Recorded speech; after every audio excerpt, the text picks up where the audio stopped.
So there's a thing here with Max Holloway. What did he say? Max Holloway says that the UFC has been hiding Ilia from him. Right? Hold on. Let me adjust my eye. Max Holloway says the UFC has been hiding Ilia Topuria from him on the rise to the title because they didn't want Max to beat another surging contender and vows to prove why that was a good idea when they fight. Now, of course, Max Holloway, incredible stuff. We all know what he did at UFC 300 versus Justin Gaethje. He's fighting for the belt. He's a legend. He's incredible. But I got to disagree with him. Yeah. I got to say, don't say you got the same take. We haven't spoke about this. I think it was the other way around. They didn't want, listen, let's just say Max Holloway was to beat Ilia Topuria. Yeah. As they were coming up, they've got two contenders. Max Holloway beats everybody not named Volk. Ilia Topuria is doing massive things. They fight each other and Holloway wins again. What are we going to do? Volk versus Holloway 17. Yeah, on the moon.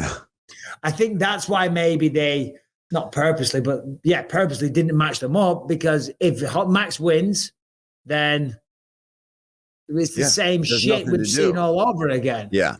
Yeah. I mean, and at that time, now there's been some time. Now both guys, like Max is back on the rise and Volk is kind of in need of some wins, and Ilia Topuria is rising right perfectly to the top with that belt. I think it makes sense now for that fight to happen. Whereas before, of course, Max is going to say that kind of stuff. But man, obviously I can't make a pick because I will be working that event in October, and I'm so stoked to see that fight live.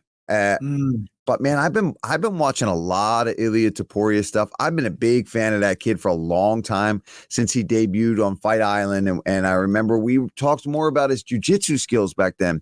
Then he comes out, starts ripping the body shots that a lot of people are leaning towards Max. And I think that's, of course, justified. And there's reasons for that. But bro, I think Ilia Topuria is the new wave of champions.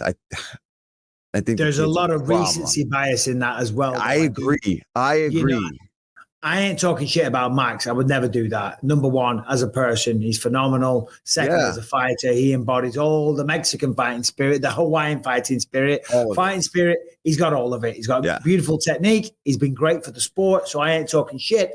I'm just, Ilia Topuria is unreal. I saw footage of him yesterday hitting the pads, and man, he is lightning fast. We've seen the knockout power. So smooth. We've seen the wrestling. Yes, and that's the thing, Michael. We really haven't even seen much of that lately from him. I'm telling you, when we first called his stuff, we were all talking about John Gooden, especially, was really raving, as you know he can do. Well, because I went to Spain and I know Ilia Topuria. Oh my God, my word! They are training really hard. Love you, John. I'm my joking. word. That's a good John Gooden impression. But we were talking about he's got leg he's got leg locks. He's got all this. He's got great wrestling. But then he's just let his boxing kind of do the talking for the rest of his time in the UFC so far.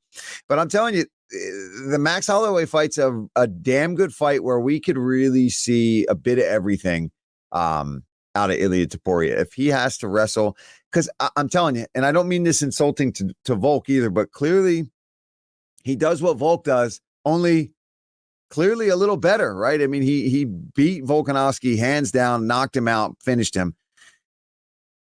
Volk couldn't do that to Max. I know that MMA math and matchups are always intriguing. They don't always line up like that, right? But if skill for skill, and what Ilia does well is just kind of a younger, more polished, I think more dangerous, powerful version of what Volkanovski brings to the table. Minus the leg kicks. He's not much of a leg kicker, whereas Volk in the first fight in particular did a lot of work with the leg kicks against Max. Well, if you listen to Ilia Topuria, he says that he is better than him everywhere. He's got better skills, better kicks, better takedowns, and he even says he's more handsome.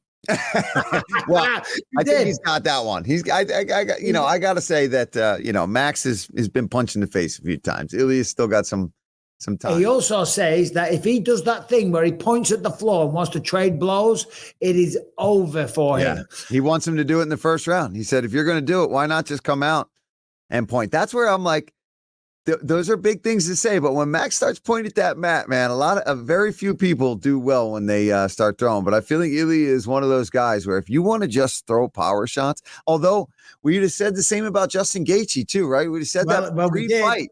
We said that pre-fight, and then Max shut everyone up with that. But again, that's where the recency bias I do think comes in, Michael, where he's riding so high off of how he looked, especially in that last fight, that I think we're forgetting that, he had some fights where he wasn't quite the Max that we remember. And now he's getting back to form. So that's why it's such an amazing fight. And that's why it's the perfect time for it to happen. And Max is still relatively young, right?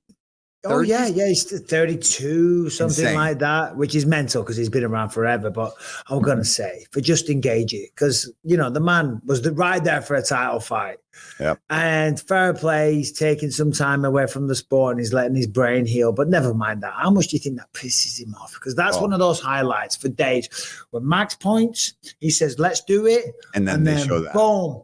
Face down. It stings, man, because it's like, okay, I got caught. It got caught. It's like, no, I decided to say, yeah, sweet. Yeah.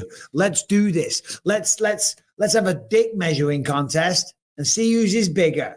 Yeah. Do you know what I mean? And the guy coming up from a weight class gets you. Yeah. And a guy who's not known recently for his one punch knockout power puts you, face planting hard. Probably second knockout was when he fell and hit the floor. Obviously, I've been there, not face plan, but against Dan Henderson. That was my worst loss when he flatlined me for days. What was yours, Paul? You ever been knocked out cold? I never got knocked out cold. I'd say the worst things that happened to me were always just injuries, man. Like broken my face really bad. I've broken my arm. I had a punctured lung and things like that. I think sometimes it's different for everybody. A lot of guys have really bad finishes where they've been knocked out. A lot of guys, for me, it was the damage from not getting knocked out that ended up accumulating. So it's always the way. But it's bad either way. If you get the concussion from the knockout or the accumulative shots from not getting knocked out, it's just like, yeah, I've always had a pretty big, thick head, to be honest with you. So, and I've come close though. Like Mike Perry probably is the worst one to have ever rocked me on my feet. And I remember not remembering much once that fight was over, and he broke my arm. So that was probably one of the worst battles damage wise. I have a tough time explaining to people because there's still a lot of boxing purists, certainly in the UK and other parts of the world. Everyone's on board in America, but people are like, it's too brutal. It's too brutal. I'm like, boxing is more dangerous than MMA. And they don't get it. And it's to your point. It's the accumulation of shots when you don't get knocked out. That's what messes you up. Not to mention, Paul, you left a piece of your lung in New Zealand. In Phoenix, Arizona. That's where the lung was. There was injuries there's a part of me left in New Zealand. Trust me. Something didn't come back with me from that one. But yeah, Dan Hooker's got that in Auckland that he's got on his shelf. So I'm assuming maybe not. Like anytime they've removed something from me, like I had the disc replacement recently, I was like, can I get the disc? And when they took something out, I forget what it was. I said, can I? Oh, my knee. And when they took my knees out, I'm like, can I get my knees? I would love them in like a glass jar. They don't, right? It's like, no, it doesn't work like that. We break it down and all the rest of it.